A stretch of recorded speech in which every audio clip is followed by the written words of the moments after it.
नमस्कार दोस्तों। आज हम लोग एक और सॉफ्ट डिजाइन का न्यूमेरिकल क्वेश्चन सॉल्व करने वाले हैं।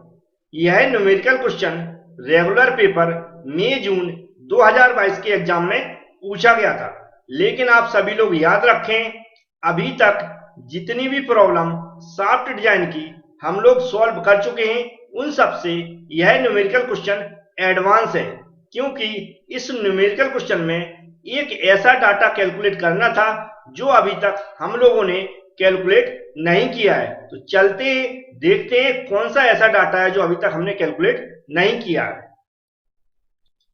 क्वेश्चन के अंदर लिखा हुआ है calculate diameter of a solid and hollow shaft, मतलब एक सॉलिड और होलो शाफ्ट है, लिखा हुआ है यूजिंग फॉलोइंग डाटा। आल्सो, ये आल्सो समझना ध्यान से, आल्सो कंपेयर देयर वेट, हमें दोनों शाफ्ट के सॉलिड और होलो शाफ्ट की वेट को भी कंपेयर करना है। यह अभी तक हम लोगों ने सॉल्व करके नहीं देखा है, तो कुछ एडवांस हुआ है, तो इसको आज हम कैलकुलेट करके देखेंगे और वेट दोनों का निकालना सीखेंगे और कैसे कंपेयर करते हैं यह भी सीखने वाले हैं, क्योंकि अभी तक हमने यह सॉल्व नहीं किया है कि वेट कैसे निकालते हैं।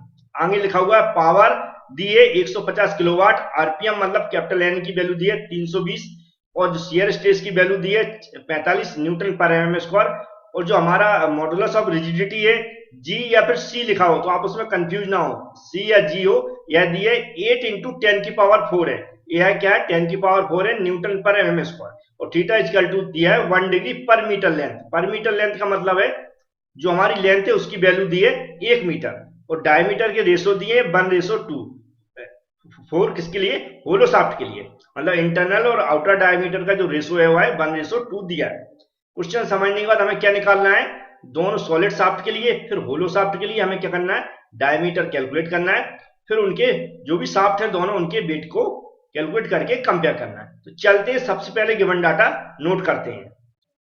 तो सबसे पहले हमें क्या लिखना है, जो डाटा गिवन है उसको लिखते हैं, सॉल्यूशन लिखने के बाद लिखें, याद रखें। और जो मैं बोलता हूं उस पर ध्यान रखा करें, कई बार जो कुछ डाटा मिस हो जाता है लिखने में या गलती हो जाती है, तो आप भी उसको इग्नोर करके आप उसको सही कर सकते हैं। जैसा कि जो डायमी सबसे पहले यहां पर देख रहे हैं पावर दी है, पावर को हम किससे, पी से डिनोटेट करते हैं, और 150 क्या दी है, किलोवाट में दिया है। तो हम जानते हैं किलो को तुरंत हम चेंज करेंगे, तो 150 की जगह 150 रहेगा, और के की जगह हम क्या लिख देंगे, 10 की पावर 3 लिख देंगे और वाट हो जाएगा।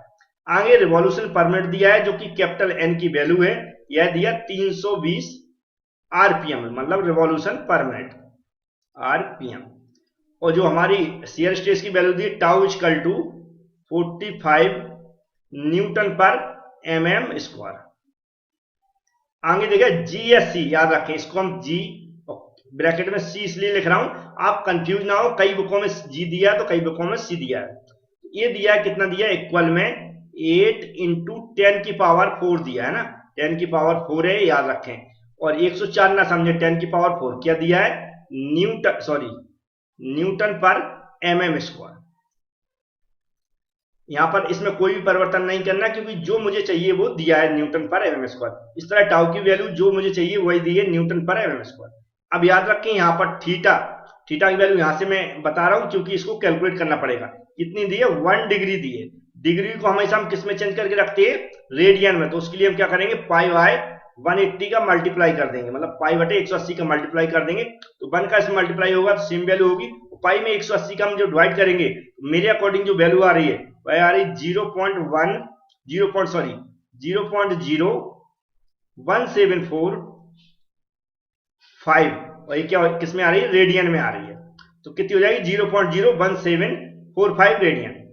अब इसके बाद जो यहां पर लिखा पर मीटर लेंथ, पर मीटर लेंथ का मतलब एल की वैल्यू दी गई है, एल इक्वल टू कितनी दी, 1 मीटर, और मीटर को हमें किस में चेंज करना पड़ेगा, एमएम में, तो हम क्या करेंगे 1 में 10 की पावर 3 का मल्टीप्लाई कर देंगे तो जी 1000 हो जाएगा, और यहाँ पर हम क्या लिख देंगे, एमएम लिख देंगे हमें निकाल। और इसके अलावा रेशो दिया है, यहाँ पर देख सकते हैं, ये जो रेशो होता है किसका होता है, इंटरनल डायमीटर अपॉन आउटर जो हमारा एक्सटर्नल डायमीटर है। तो इंटरनल डायमीटर को हम डी से डिनोटेट कर देते हैं और एक्सटर्नल डायमीटर को हम D0 से डिनोटेट कर देते हैं, और जो दिया है वह कितना दिया, 1:2 दिया है। अगर 1:2 को हम कैलकुलेट करेंगे तो कितना हो जाएगा, 0.5 हो जाएगा, मतलब internal diameter upon outer diameter जो है वह कितना होगा, 0.5 होगा। और इसी को हम किससे के से डोनेटेड करते हैं, जो फॉर्मूले में हम यूज करते हैं। तो ये के की वैल्यू हो गई 0.5। इसको मैं अंडरलाइन इसलिए कर दिया जिससे आप इसको समझ सकें कि इसी को कैलकुलेट करके यहाँ के तक लाया गया है। अब हमें जो कैलकुलेट करना है वो सबसे पहले सॉलिड शाफ्ट के लिए हमें डायमीटर कैलकुलेट करना है, फिर हमें होलो शाफ्ट के लिए इंटरनल डायमीटर एंड हमें जो एक्सटर्नल डायमीटर उनको कैलकुलेट करना है। और सबसे पहले याद रखें, सबसे पहले सॉलिड शाफ्ट के लिए हम कैलकुलेट करके रख लेते हैं, फिर जैसे जैसे मैं स्टेप बाय स्टेप बताते जाऊंगा आप ध्यान से समझते रहें और देखते रहें। तो उसके लिए मैं हेडिंग डाल लेता हूं। अब हम लोग जानते हैं, जैसे हेडिंग डाली diameter of solid shaft. Solid shaft का जो डायमीटर है दो फॉर्मूले पे डिपेंड करता है।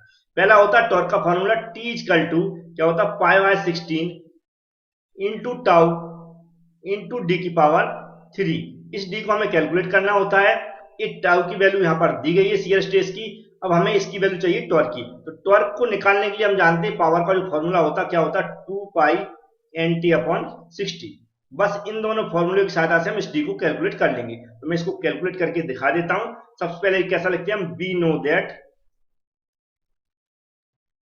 नो दैट जो क्या लिखेंगे टॉर्क पावर इक्वल टू क्या होती है, power equal to P equal to 2π/NT/60।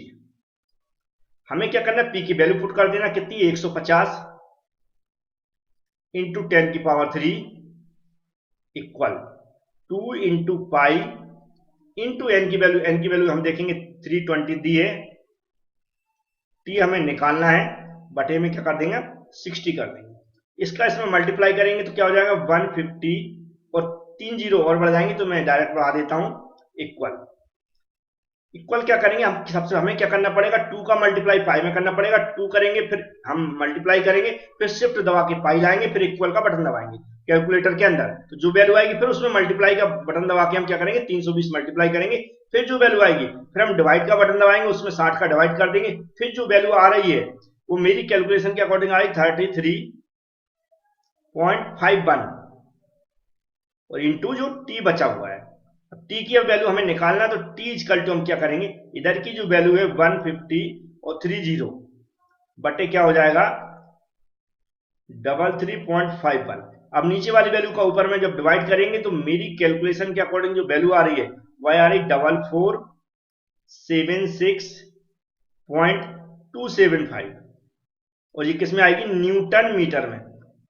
और अब न्यूटन हम टी इक्वल टू हमें क्या करना, फिर इस न्यूटन मीटर को हमें एमएम में चेंज करना है क्योंकि सारा डाटा हम एमएम में ले रहे हैं। तो हम यहाँ पर क्या कर देंगे, जो वैल्यू है उसको जैसा का तैसा लिख देंगे 0.275, यहाँ पर पॉइंट लगा हुआ है याद रखें। मल्टीप्लाई कितने कर देंगे 10 की पावर 3 का कर देंगे और ये हो जाएगी न्यूटन एमएम। जैसा मैंने सुबह भी बताया था कि जो हम ये वैल्यू न्यूटन मीटर में कैसे हो जाती है कि पावर की यूनिट क्या है किलोवाट। तो किलो को पहले चेंज कर चुके, हमारे पास क्या बची वाट बचे हुए। वाट को हमने क्या वाट इक्वल टू क्या था जूल पर सेकंड, क्या होती है जूल पर सेकंड। तो इधर से सेकंड से इधर सेकंड हमने कैंसिल कर दिया था, हमारे पास बचती है जूल। जूल इक्वल टू होता है न्यूटन मीटर, इसलिए न्यूटन मीटर यहाँ पर आ जाता है। न्यूटन मीटर को हमें एमएम में चेंज करने के लिए 10 की पावर 3 का मल्टीप्लाई करते हैं। अब हम क्या करेंगे, यहाँ पर क्या लिखते हैं हम, फिर वी आल्सो नो दैट फिर इस फॉर्मूले का यूज करेंगे। टी इक्वल टू क्या होता है π/16 इंटू टाउ इंटू डी की पावर 3। टी की वैल्यू जो मैंने निकाली वो यहां पर रख देता हूं 4476.275 इंटू 10 की पावर 3 इक्वल π/16 इंटू टाउ की वैल्यू क्या दी है 45 दी है, तो उसको मैं यहां पर लिख देता हूं और डी हमें कैलकुलेट करना है। इसको मैं कैलकुलेट कर जैसा का तैसा रख देता हूं 4476.275 इंटू 10 की पावर 3। इसको हमें कैलकुलेट करना पड़ेगा। क्या करना पड़ेगा, पाई में हम 16 का डिवाइड करेंगे और फिर जो भी वैल्यू आएगी कैलकुलेट करने के बाद उसमें 45 का मल्टीप्लाई कर देंगे। तो जो कैलकुलेशन के बाद जो मेरी वैल्यू आ रही है वह मैं यहां पर लिख देता हूं। मेरी वैल्यू आ रही है लगाओ 8.835 इंटू डी की पावर 3। अब डी की पावर 3 निकालना है, हम कैसे निकालेंगे, डी की पावर 3 कर देंगे। इस वैल्यू को पहले लिखेंगे 4476.275 इंटू 10 की पावर 3 बटे में हम क्या करेंगे 8.835। अब ऊपर वाली वैल्यू में नीचे वाली वैल्यू का डिवाइड करेंगे तो मेरी कैलकुलेशन के अकॉर्डिंग जो वैल्यू आ रही है वह लगभग आ रही है 5066.5184 अब हम क्या करेंगे, इसका डी इक्वल टू, जब इसका क्यू हटाएंगे तो इधर क्या होगा, ऐसा रूट बन जाता है तो यहां पर क्यू लग जाता है। अंदर जो वैल्यू है उसको हमें पूरी पूरी लिखना है मुझे, तो क्या हो जाएगी 506652.5184। अब हमें कैलकुलेटर के अंदर जाना है, शिफ्ट दबाना है, शिफ्ट के बाद जो रूट का साइन बना हुआ है उसको दबा देना, उसको दबाने के बाद वैल्यू टाइप कर देना, फिर इक्वल का बटन दबा देना, तो जो वैल्यू आएगी लगभग मेरे अनुसार 79.72 आएगी, लगभग 79.72 आ रही है। तो इसको हमने कितना मान लेंगे, लगभग मान लेंगे 80 mm मान लेंगे, ऐसा डिजाइन में चलता है। तो कितना मान लिया मैंने, 80 mm, मतलब 80 mm हमारा सॉलिड शाफ्ट का डायमीटर आ गया। इसको हमें बस इतना ही कैलकुलेट करना था, कैलकुलेट करके छोड़ देना। अब मुझे फिर से चलना है किसके लिए, होलो शाफ्ट के लिए डायमीटर फाइंड आउट करना है। अब हमें याद रखना है कि जो हम डायमीटर कैलकुलेट कर रहे हैं वो किसके लिए कर रहे हैं, होलो शाफ्ट के लिए, लेकिन स्ट्रेंथ याद रखते हैं। दो टाइप से हम होलो शाफ्ट के डायमीटर कैलकुलेट करेंगे आज के न्यूमेरिकल में, या इस टाइप के न्यूमेरिकल में जब भी ये एंगल दिया हो, याद रखें। तो पहले हम स्ट्रेंथ के लिए करते हैं, फिर जो भी डायमीटर इसमें कैलकुलेट करते हैं, फिर हम क्या करते हैं, जो एंगल दिया है इसके लिए हम रिजिडिटी का जो फॉर्मूले होते हैं उनका यूज करके शाफ्ट का, होलो शाफ्ट के ही डायमीटर हम कैलकुलेट करते हैं, फिर दोनों में कंपेयर करते हैं, जो ज्यादा आता, जो भी डायमीटर ज्यादा होते हैं उनको हम कंसीडर करते हैं। सबसे पहले हम स्ट्रेंथ के लिए निकालना है। स्ट्रेंथ के लिए जो नॉर्मल फॉर्मूला होता है, टॉर्क का फॉर्मूला T इक्वल टू, ये होता है, जो मैं लिख देता हूं यहाँ पर, 5/16 into tau into D, zero मतलब आउटर डायमीटर की पावर 3, ब्रैकेट के अंदर 1 माइनस के की पावर 4। यहां पर जो के होता है internal diameter upon external diameter का जो क्या होता है, रेशो होता है, जो कि दिया है क्वेश्चन में 0.5।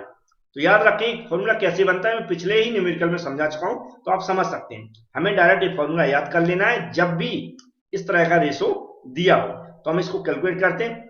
टॉर्क की वैल्यू कॉमन रहेगी हमेशा, जो अभी मैंने स्टार्टिंग में कैलकुलेट की वही यूज होगी, तो मैं फिर से लिखूंगा तो आपको समझ में आ जाएगा। ये वैल्यू हमने कैलकुलेट की थी 4476.275 इंटू 10 की पावर 3, इतनी कैलकुलेट की थी।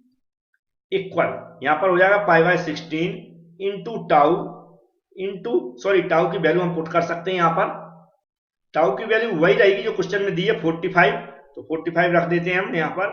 अब हमें जो कैलकुलेट करना है उसको मैं जैसा का तैसे रहने देता हूँ। 1 माइनस के की वैल्यू यहाँ पर दी है 0.5, क्योंकि 1/2 दी थी हमने, 0.5 उसको कैलकुलेट करके कर लिया था, 0.5 की पावर 4। अब इसको एक बार में कैलकुलेट ना करें, गलत न्यूमेरिकल हो जाएगा। यहाँ पर जैसे जैसे मैं स्टेप बाय स्टेप बता रहा हूँ वैसा ही आपको कैलकुलेट करना है।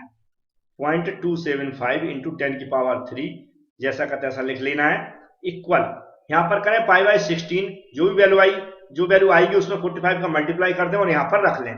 तो मेरे अकॉर्डिंग जो वैल्यू आ रही है वो आ रही 8.835 आ रही है, 7 इंटू D0 की पावर 3 ब्रैकेट में 1 माइनस 0.5 का जो 4 पावर करेंगे, तो 0.5 की 4 पावर का की जो वैल्यू आ रही है वह मेरे अकॉर्डिंग आ रही है 0.0625, 0.0625। तो ये वैल्यू आ गई। इसके बाद फिर से हमें एक स्टेप और बढ़ाना पड़ेगा, 4476.275 इंटू 10 की पावर 3 इक्वल। अब हम क्या करेंगे, सबसे पहले कैलकुलेटर के अंदर 1 में से इसको हम माइनस करेंगे, जो वैल्यू आएगी उसका फिर मल्टीप्लाई में इस वैल्यू में करेंगे। तो मेरे अकॉर्डिंग जो वैल्यू आ रही है वह आ रही 8.28346, इतनी कुछ आ रही है। और क्या हो जाएगा, D0 की पावर 3। अब D0 की पावर 3 हमें वैल्यू निकालना है, तो इधर D0 की पावर 3 कर देंगे। ये जो वैल्यू है इसको हम ऊपर रखेंगे 4476.275 वटे, ये जो वैल्यू है नीचे आ जाएगी 8.28346। जब ऊपर वाली वैल्यू में नीचे वाली वैल्यू का डिवाइड करेंगे तो मेरे अकॉर्डिंग जो वैल्यू आ रही है वो आ रही है 540,387.1086, इतनी वैल्यू आ रही है। अब यहाँ डी क्यू है, तो डी 0 क्यू को हम जब हटाएंगे तो हमारा इस तरफ क्यू चढ़ जाएगा और इसको हम पूरा ऐसा रूट लगा लेंगे, जो वैल्यू आई हुई उसको हम लिख लेंगे 03887.1086। अब याद रखना है मुझे, कैलकुलेटर में शिफ्ट दबाना है और रूट वाला साइन दबा देना है, तो इस तरह का आपको 3 लगा दिखने लगेगा और इस वैल्यू को टाइप कर देना है, इक्वल का बटन दबा देना, तो D0 इक्वल टू हमारी जो वैल्यू आ जाएगी वह आ रही है लगभग 81.45 mm आ रही है।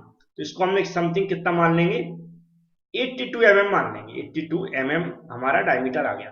अब हमें क्या करना है, क्वेश्चन में जो गिवन है ऐसा लिख देंगे नाउ के इक्वल टू, क्वेश्चन में गिवन कितना है 0.5, कितना दिया है 0.5 दिया हुआ है। तो 0.5 किसका रेशो है, internal diameter upon external diameter का। अब हम यहां पर देख रहे हैं तो 0.5 हो गया, तो इंटरनल डायमीटर हमें निकालना है, आउटर जो डायमीटर है उसकी मैंने वैल्यू निकाली 82।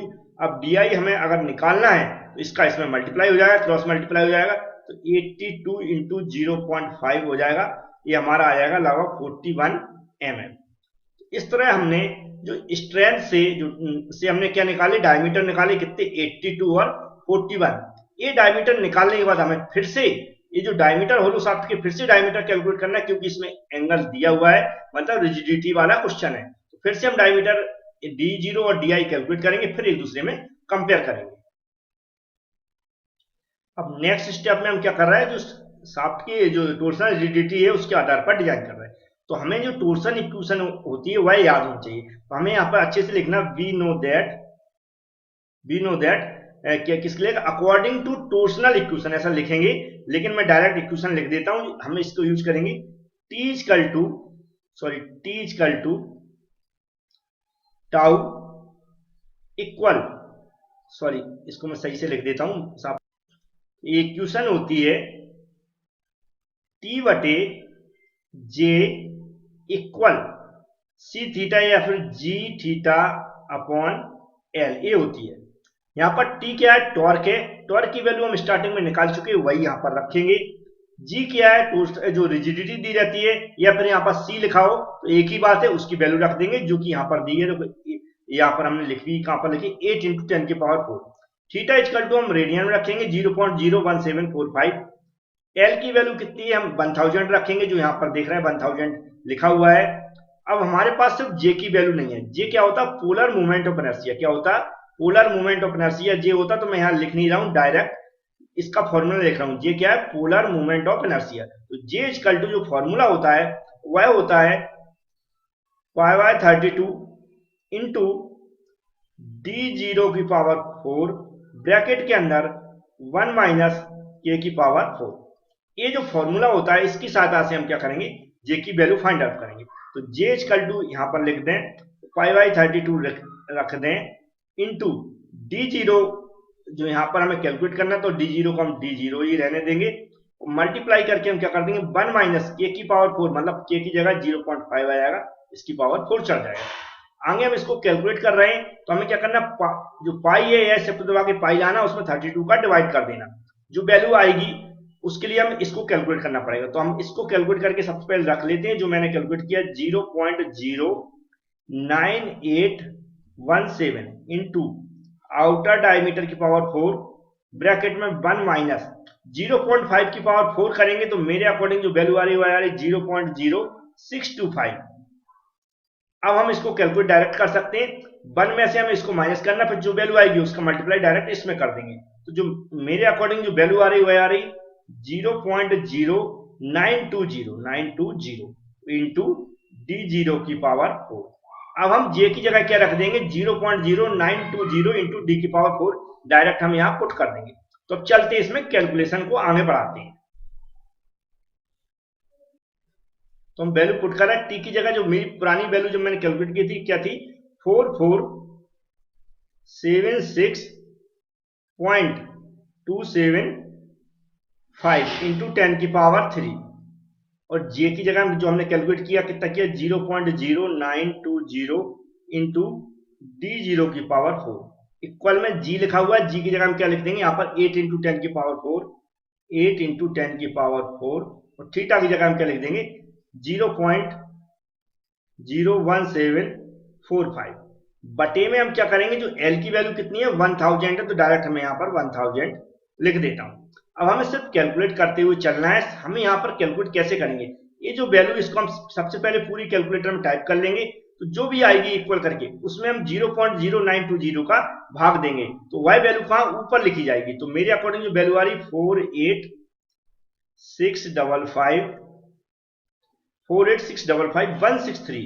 163.04, और बटे में हम क्या कर देंगे सीधा d0⁴। ये वैल्यू कैसे आई समझ गए, ऊपर वाली वैल्यू में हमने नीचे वाली का भाग दे दिया बस। यहां पर हम सीधा कैलकुलेट कर लेंगे, इसमें इसका मल्टीप्लाई कर लेंगे, जो वैल्यू आएगी उसमें 1000 का भाग दे देंगे। तो मेरी कैलकुलेशन के अकॉर्डिंग जो वैल्यू आ रही 1.396, कितनी आ रही 396 आ रही। अब हमें आगे कैलकुलेट करना, तो इसको हम एक साइड ले जाएंगे, इसके बटे में ए लाएंगे, तो हम क्या करेंगे d0⁴ कर देंगे, इधर की वैल्यू रखेंगे 48655,163.04। कोई भी डाटा मिस हो जाए तो आप उसको सही कर लें, गलत ना समझे न्यूमेरिकल को, ना ही कमेंट करने की जरूरत है। आप लोग 6 सेमेस्टर में या फिर 4th सेमेस्टर में इतने समझदार हो चुके हैं। 1.396। अब हमें ऊपर वाली वैल्यू में नीचे वाली वैल्यू का डिवाइड कर देंगे, तो मेरे अनुसार जो वैल्यू आ रही है वह आ रही है 48655,163.04। अब हमें यहां पर दिख रहा है d⁴। d⁴ का मतलब होता है, यहां समझ लें, एक बार हम क्या करेंगे इसका रूट लेंगे तो d² बचेगा, फिर हम एक बार और रूट लेंगे तो हमारा क्या हो जाएगा d0 है। मतलब है कि यहाँ पर 4 है तो हमें 2 बार रूट लेना। कैसे लेना हम बता भी देते हैं। यहाँ पर हमें क्या करना, स्क्वायर कर देंगे, इसका क्या कर दिया मैंने, स्क्वायर कर दिया, रूट लगा दिया है। रूट में हम क्या करेंगे वैल्यू रख देते हैं 48655,163.04। अब हमने क्या किया, इसको इसका रूट निकाला, तो मेरे अकॉर्डिंग जो रूट आ रहा है वो आ रहा है 6975.3253, ऐसा कुछ आ रहा है। तो फिर से हम एक बार रूट हटाएंगे तो d0 हो जाएगा, फिर से हमें रूट किस पे लग जाएगा, अब इस पे लग जाएगा, तो किस पे लग जाएगा 6975.3253। तो अब इसको हम इसका रूट निकालेंगे तो कितना आ जाएगा, तो मेरे अकॉर्डिंग आ रहा है 83.5। तो लगभग हम इसको कितना मान लेंगे 84 mm मान लेंगे। 84 mm मान लिया, तो फिर से हमें इंटरनल डायमीटर निकालना पड़ेगा। आप K इक्वल टू मतलब DI equal to DI internal diameter upon outer diameter equal to कितना दिया 0.5 दिया है। तो हमें सिर्फ क्या करना है, यहाँ पर अगर इसको कैलकुलेट करेंगे तो DI वटे d0 की जगह कितना रख देंगे 84 रख देंगे, और यहाँ क्या हो जाएगा 0.5 हो जाएगा, इसका इसमें क्रॉस मल्टीप्लाई हो जाएगा, तो क्या हो जाएगा 84 इंटू 0.5, मतलब हमारा DI internal diameter equal to कितना हो जाएगा 42 आ जाएगा। अब यहाँ पर हम क्या देख रहे हैं, जो डायमीटर है जब हम दोनों से कंपेयर कर रहे हैं, तो पहले हमने देखा था उसका डायमीटर कितना आया था 82 आया था, लेकिन यहाँ पर क्या आया 84 आया है, और वहां पर इंटरनल डायमीटर 41 आया था, और यहाँ पर क्या है 42 आया। तो हम इसमें लिखना पड़ता, मैंने PDF वगैरह में सिखाया हुआ है कैसे लिखते हैं, कि दोनों को डाटा कंपेयर करने पर हमने देखा कि जो हमारी टोटल रिजिडिटी है उससे जो डायमीटर निकाले वह अधिक है, इसलिए फाइनल डायमीटर आउटर डायमीटर कितना होगा 84 होगा, और इंटरनल डायमीटर कितना होगा 42 होगा, ऐसा लिखना पड़ेगा। तो लिखते हैं आप बड़े कायदे से, कोई प्रॉब्लम नहीं, जैसा मैंने मुंह से बताया है, या फिर हमारी PDF वगैरह में देखा होगा कैसे लिखते हैं, बुक में भी देख सकते हैं। अब इतना कैलकुलेट करने के बाद हमारा न्यूमेरिकल जो नॉर्मल करते हैं वह कंप्लीट हो गया, लेकिन अब उसने बोल दिया आल्सो कंपेयर देयर वेट्स। इसको अभी तक हमने कैलकुलेट नहीं किया है, इसको आप सीख लें, अब मैं आगे इसको कैलकुलेट करके समझा रहा हूं। कंपेयर करने के लिए जो फॉर्मूला होता है उसको आप याद कर लें। ऊपर सबसे पहले क्या होता है, weight of the hollow shaft, क्या hollow shaft, upon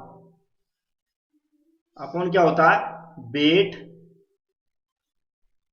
of the solid shaft, क्या होता है सॉलिड शाफ्ट, ये हमारा फॉर्मूला होता है। अब weight of the hollow shaft, इसका जो वेट निकालने के लिए हम क्या होता है, मेरे पास वेट का आपने फॉर्मूला पढ़ा होगा, एरिया, मतलब किसका होलो शाफ्ट का एरिया होगा, तो यहाँ HA लिख देंगे, इनटू डेंसिटी, डेंसिटी भी क्या हो जाएगी होलो शाफ्ट की हो जाएगी, इनटू लेंथ, लेंथ भी किसकी हो जाएगी होलो शाफ्ट की हो जाएगी, अपॉन एरिया किसका सॉलिड शाफ्ट का, इंटू डेंसिटी भी किसकी, सॉलिड शाफ्ट की, इंटू एल मतलब सॉलिड शाफ्ट की, S mean solid shaft, H mean hollow shaft.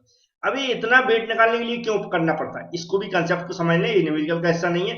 Area की यूनिट हम जानते हैं क्या होती है, मीटर स्क्वायर या एमएम स्क्वायर। डेंसिटी क्या होती है, किलोग्राम पर मीटर क्यूब, और लेंथ क्या होती है, मीटर होता है। अब हमें वेट निकालना तो किलोग्राम में आएगा, तो यहां से क्या होता है, मीटर स्क्वायर मीटर क्यूब हो जाता है, और क्यू से क्यू कैंसिल हो जाता है, तो हमारा क्या बन जाता है, वेट बन जाता है। इसलिए मुझे एरिया का और लेंथ का और डेंसिटी का एक दूसरे में मल्टीप्लाई करके फॉर्मूला बनता है, समझ में आ गया होगा।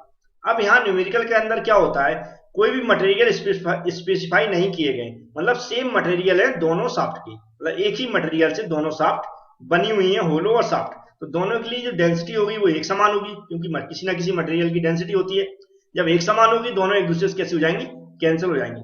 और लेंथ भी दोनों शाफ्ट के लिए स्पेसिफाई नहीं किया गया है, दोनों के लिए नॉर्मल लेंथ दी गई है, तो लेंथ भी जब एक समान होगी तो ये भी एक दूसरे से कैंसिल हो जाएंगे। अब हमारे पास क्या बच रहा है, यहाँ पर होलो शाफ्ट का एरिया बच रहा है और सॉलिड शाफ्ट का एरिया बच रहा है। अब एरिया होलो शाफ्ट का क्या होता है, आप लोग जानते होंगे, पाई बाय 4 इंटू ब्रैकेट के अंदर आउटर डायमीटर की power square minus internal diameter की स्क्वायर, ये होता है। बटे में क्या, सॉलिड शाफ्ट का एरिया भी आपने पढ़ा होगा, पाई बाई 4 इंटू जो भी सॉलिड का डायमीटर है वह हो जाएगा, उसका क्या चढ़ जाएगा, स्क्वायर चढ़ जाएगा। अब हमने डायमीटर कैलकुलेट किए हैं, आउटर डायमीटर कितना आया, अब यहाँ पर एक और स्टेप बढ़ा देता हूं मैं, ये दो सेम वैल्यू है, इसको हम कट कर देते हैं, तो यहाँ पर क्या हो जाएगा, आउटर डायमीटर के स्क्वायर माइनस इंटरनल डायमीटर का स्क्वायर बटे सॉलिड शाफ्ट का डायमीटर। अब हमने इसका जो डायमीटर अभी हमने कितना स्पेसिफाई किया था, अभी निकाला जस्ट 84 निकाला हुआ है, इंटरनल डायमीटर हमने कितना निकाला, 42 निकाला हुआ है। और जो हमारा सॉलिड शाफ्ट का डायमीटर है, ये कितना निकाला था मुझे लगभग याद नहीं है, जो भी निकाला था आप न्यूमेरिकल की स्टार्टिंग में देख सकते हैं। हमें सिर्फ क्या करना है, इसको कैलकुलेट करना, तो इतना कैलकुलेशन सबको आती होगी। इसकी जगह क्या रख देंगे, हम 84 रख देंगे, इसकी जगह हम क्या रख देंगे, 42 रख देंगे, और सॉलिड शाफ्ट का जो डायमीटर स्टार्टिंग में हमने निकाला था उसको रख देंगे, तो इसको हम कैलकुलेट कर लेंगे। जो भी यहाँ पर वैल्यू आएगी वह क्या होगा, इन दोनों का कंपैरिजन का जो भी वेट होगा। उम्मीद है आपको वेट निकालना भी आज आ गया होगा, ठीक है। इसको कैलकुलेट जरूर करें, हमने कैसे बताया, इसकी जगह 84 रख दें, इसकी जगह क्या रख दें, 42 रख दें, इसकी जगह जो भी डायमीटर मैंने निकाला हुआ था मैं बता भी देता हूं कितना निकाला था। तो ये जो डायमीटर सॉलिड शाफ्ट का हमने याद अभी देख के बता रहा हूं मैं, 80 निकाला था, तो 80 mm। अब सभी डायमीटर यहाँ पर दिख रहे हैं, वो इतनी कैलकुलेशन सबको आती है कि इसमें ये डायमीटर की वैल्यू सारी पुट करके आप यहाँ पर जो भी वैल्यू आएगी वो निकाल सकते हैं। तो निकाल के आप रख लें, जो भी आंसर होगा वही आपका फाइनल आंसर होगा। तो एक स्टेप, एक नई कैलकुलेशन मैंने सिखा दी है, कई बार पूछी आ चुकी है, लेकिन जो भी न्यूमेरिकल अभी तक मैं करा रहा था उसमें नहीं पूछी गई थी, तो ध्यान से बाहर थी। तो उम्मीद है ये न्यूमेरिकल आपको पसंद आया था, वीडियो को लाइक जरूर कर दें। Thank you friends.